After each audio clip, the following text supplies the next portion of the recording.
আসসালামু আলাইকুম রহমতুল্লাহি ওবরকাতুহু। সম্মানিত দর্শক, ডাক্তার আবদুল্লাহ তাহের জামাতের নায়েবে আমির। নায়েবে আমির শব্দটা তারা তাদের মতো করে ব্যবহার করে। আমাদের অন্যান্য যে গতানুগতিক রাজনৈতিক দলগুলো রয়েছে সেখানে এই পদবিটি সহসভাপতি, এরকম একটি পদ।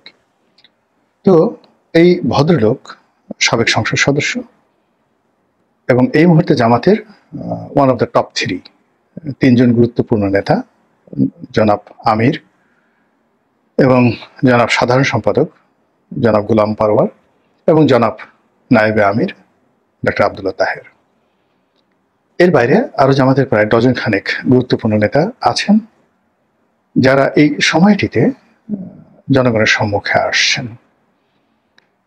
জামাত সেই 2009 সন থেকে আমি টকশো শুরু করি। তো সাধারণত জামাতের লোকজন টকশোতে আসতে চাইতেন না।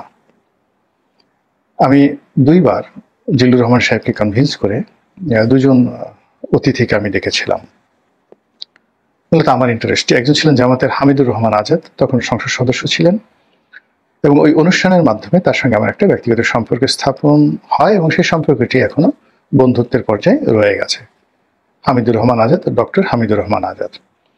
আর একজন হলেন জনাব তাজুল ইসলাম, এখন যে চিফ প্রসিকিউটর রয়েছেন আন্তর্জাতিক ট্রাইব্যুনালের, অপরাধ ট্রাইব্যুনালের। তো ওনার সঙ্গে যখন দেলোয়ার হোসেন সাঈদীর বিচার হচ্ছিল বা যুদ্ধাপরাধের বিচার হচ্ছিল, তিনি প্রায় সবার পক্ষেই ওকালতি করছিলেন। ওই সময়টিতে চ্যানেল আয়ের তৃতীয় মাত্রার একটি অনুষ্ঠানে আমি জিল্লুর সাহেবকে বললাম যে ওই ভদ্রলোককে ডাকেন।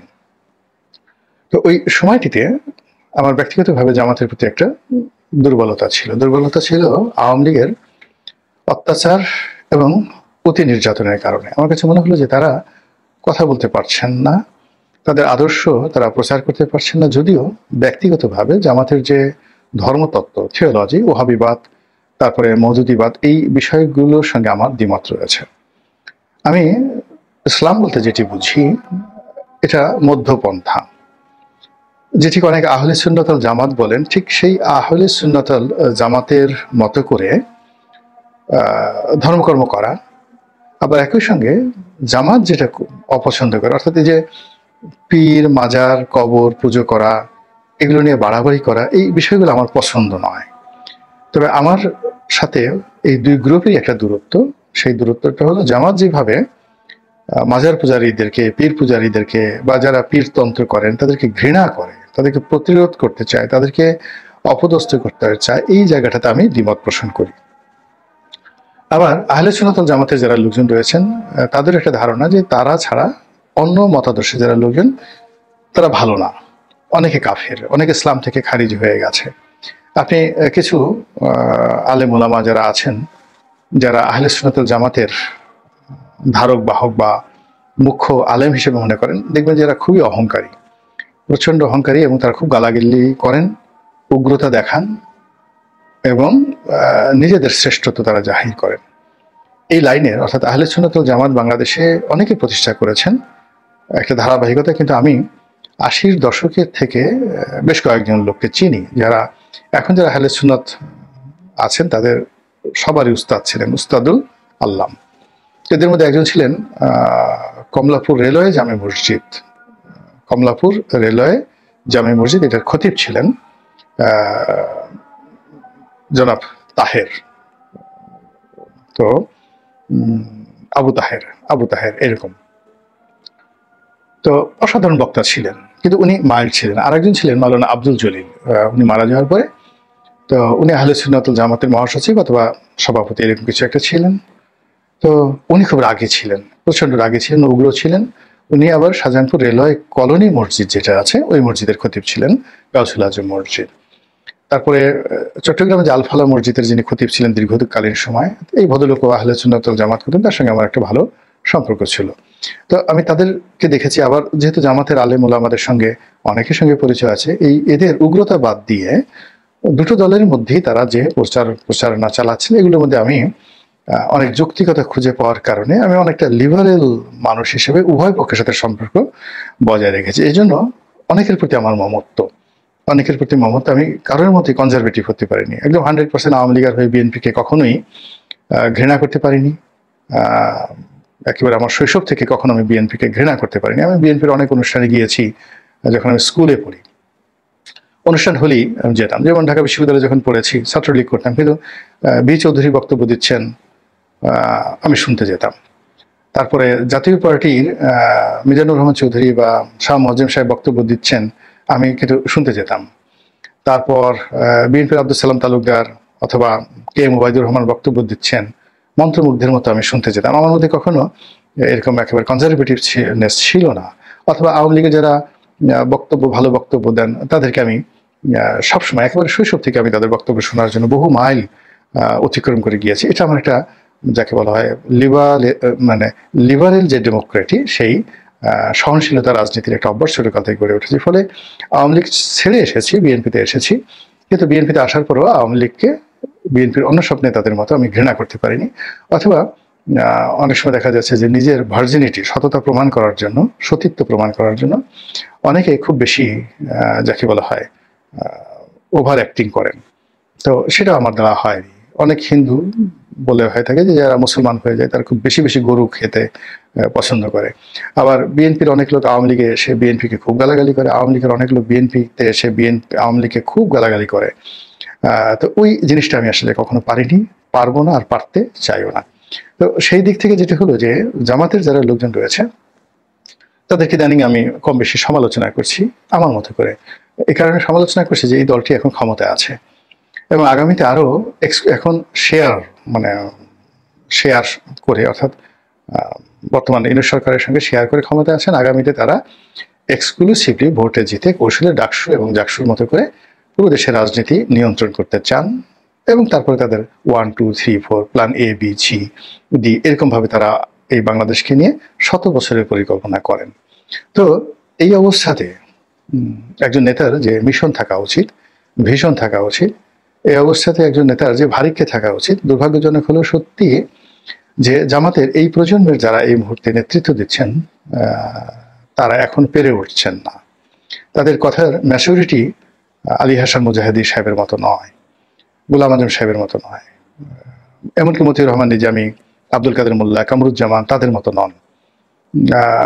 এবং গত সেই 15 বছর ধরে জামাতের যারা প্রথম সারির নেতা ছিলেন তাদের ফাঁসিতে ঝুলানোর ফলে জামাতের মধ্যে যে একটা মনস্তাত্ত্বিক পরিবর্তন আসে, জামাতের অনেকেই ভয় পেয়ে যায়। 2 নম্বর হলো যে যারা সিনিয়র নেতৃবৃন্দ চলে গেছেন তাদের জায়গায় যারা আসছেন পরবর্তীতে, তারা আসলে এইভাবে পাবলিক মিটিং করার মতো, সাংবাদিক মোকাবেলা করার মতো অভিজ্ঞতা তাদের কখনোই ছিল না। ধরুন আমি যখন 2009-10 সনে একটা বক্তব্য দিয়েছি টেলিভিশনে, সভা সমিতিতে বক্তব্য দিয়েছি, বক্তব্য শুরু করার আগে আমার হাত পা কাঁপতো, মোষ ঘামিয়ে যেত, বক্তব্যের ধারাবাহিকতা থাকতো না। কখনো পরিবেশ পরিস্থিতি আমাকে নিয়ন্ত্রণ করতে, আমি পরিবেশ পরিস্থিতি নিয়ন্ত্রণ করতে পারতাম না। কিন্তু এই কাজগুলো ক্রমাগত করার ফলে এখন এই সময়টিতে এসে যে দক্ষতা এসে গেছে, অভিজ্ঞতা এসে গেছে, পেশাদারিত্ব এসে গেছে, ফলে কি হলো, এই যে আপনাদের সঙ্গে কথা বলছি, টেলিভিশনে কথা বলছি, মঞ্চে কথা বলছি, রাজনৈতিক মঞ্চে কথা বলছি, জনগণের সঙ্গে কথা বলছি, সেখানে কোনো পরিস্থিতি আমাকে নিয়ন্ত্রণ করতে পারে না। আমি আমার মতো করে কথা বলছি, এটা পারি, এটা দীর্ঘদিনের প্র্যাকটিসে এটা হয়ে যায়। কিন্তু এটা 2016 সালে সম্ভব ছিল না, 14-12 সালে সম্ভব ছিল না, এমনকি 2018 সনে এটা সম্ভব ছিল না। প্রতিদিনই আমি কিন্তু শিখছি। তো সেই দিক থেকে জনগণের সামনে কথা বলার জন্য বা আন্তর্জাতিক মিডিয়াতে কথা বলার জন্য, রাজনৈতিক প্রতিপক্ষের সঙ্গে নেগোসিয়েশন করার জন্য, নিজেদের ক্ষমতা, বৃত্ত এবং বৈভবকে জাস্ট ধামাচাপা দিয়ে তারপর নীতি এবং আদর্শের যে কথা সেগুলো বলতে পারা, এই জিনিসগুলো এখন তারা প্র্যাকটিস করছেন, কিন্তু এখনো তারা সফলতার ধারের কাছে যেতে পারেনি। ফলে এই গত 1 বছরে যে আমাদের যারা শীর্ষ নেতৃবৃন্দ রয়েছেন মোরালেস সবাই কিন্তু তাদের নানা রকম কথাবার্তার দ্বারা বিতর্কিত হচ্ছেন। এবং সেই দিক থেকে ডক্টর আবদুল্লাহ তাহের, তিনি যেহেতু বেশি কথা বলছেন, বেশি বেশি সব জায়গায় যাচ্ছেন, ফলে তার ভুলের পরিমাণও বেশি হয়ে যাচ্ছে। তিনি বকা খাচ্ছেন, কটুবাক্য শুনছেন, তার সঙ্গে সঙ্গে আবার শিখছেন, বিনয়ের সঙ্গে তিনি শেখার চেষ্টা করছেন। এবং অতি সম্প্রতি তিনি আমেরিকাতে গিয়ে অনেকগুলো কাণ্ড ঘটিয়েছেন। প্রায় সব কাণ্ডগুলোই কিন্তু বিতর্ক তৈরি করেছে। প্রথমত তিনি সেখানে গিয়ে আমেরিকাতে গিয়ে আওয়ামী লীগ সম্পর্কে যে বক্তব্য দিয়েছেন এবং দলীয় নেতাকর্মীদের সঙ্গে যে সকল কথাবার্তা বলেছেন, অবস্থার দৃষ্টি মনে হয়েছে যে আওয়ামী লীগের সঙ্গে তার একটা সম্পর্ক আছে, যে আমাদের একটা গোপন আতাত সম্পর্ক রয়েছে এবং নিউ ইয়র্কের মাটিতে যা কিছু ঘটেছে এটা জামাত জানতো কি জানতো না সেটা পরের বিষয়, কিন্তু তার সেই বক্তব্য দ্বারা এই ধরনের বিতর্ক কিন্তু হয়েছে এবং হচ্ছে, যেটা আমরা এখন টের পাচ্ছি বা আমরা এখন বলছি।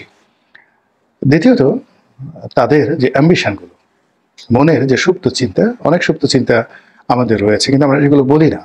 আপনার জৈবিক সুপ্ত চিন্তা রয়েছে, বুদ্ধিবৃত্তিক চিন্তা রয়েছে, অর্থনৈতিক চিন্তা রয়েছে, যেগুলো অসম্ভব আপনি কল্পনা করেন কিন্তু এগুলো কারো কাছে বলা যায় না।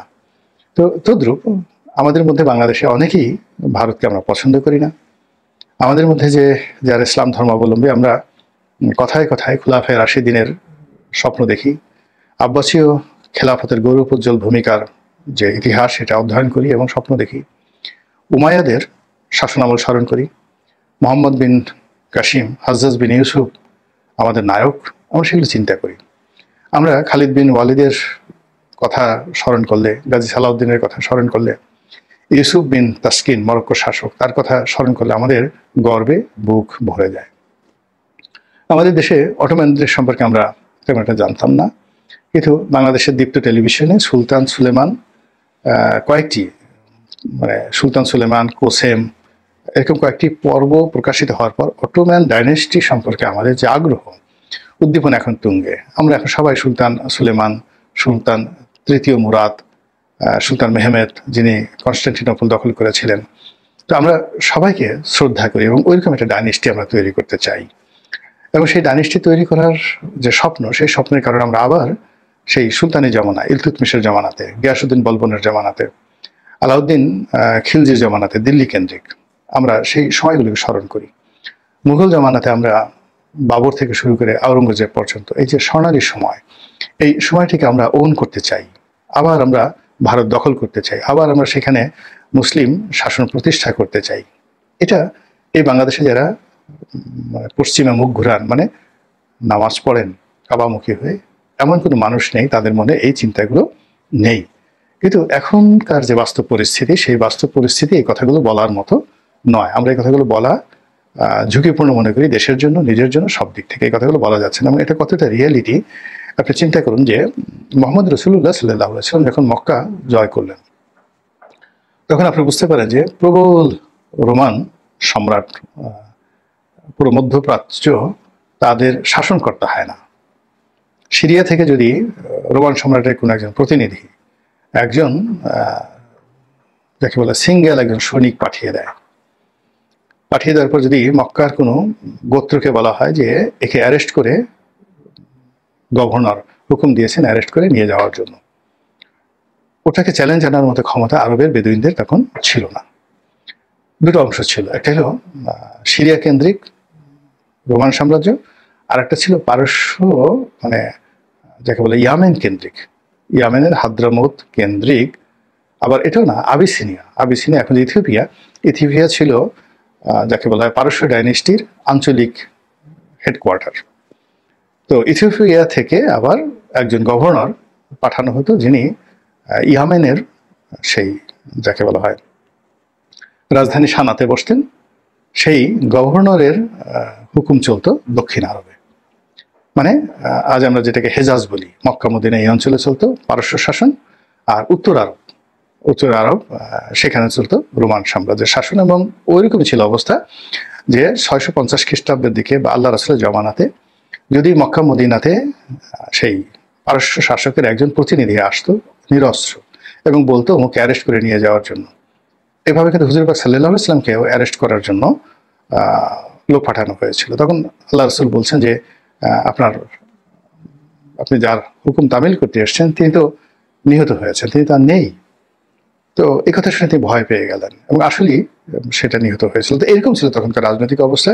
এবং সেই রাজনৈতিক অবস্থার কারণে মক্কা জয় করার পরে তিনি কিন্তু সঙ্গে সঙ্গে মূর্তিগুলো, লাত মানত উজ্জা, সেই মূর্তিগুলো ভেঙে ফেলেছিলেন।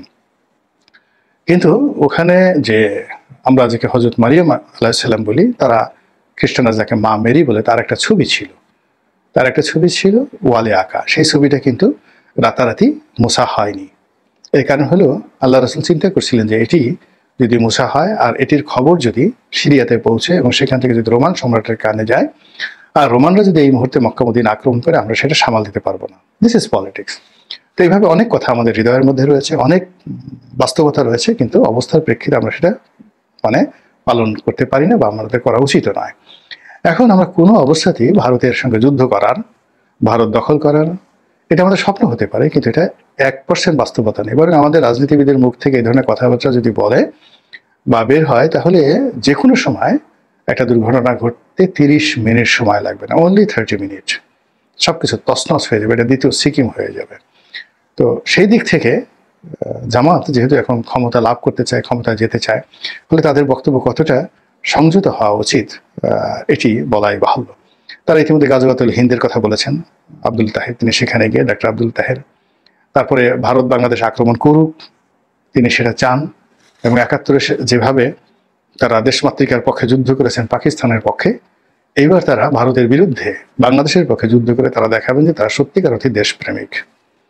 ভীষণ রকম এটা রিপারকেশন তৈরি করেছে। আর সবচেয়ে আজকের যে বিষয়টি নিয়ে আলোচনা করব, তিনি একটি বক্তব্যতে বলেছিলেন যে জামাত যদি সরকার গঠন করে, তাহলে মুসলিম বিশ্ব, ধনী আরব রাষ্ট্র, তাদের যে জাকাতের টাকা আছে, জাকাত ফান্ড আছে, জামাত তাদেরকে কনভিন্স করে জাকাতের টাকা এনে বাংলাদেশের দরিদ্র মানুষকে সহযোগিতা করবে।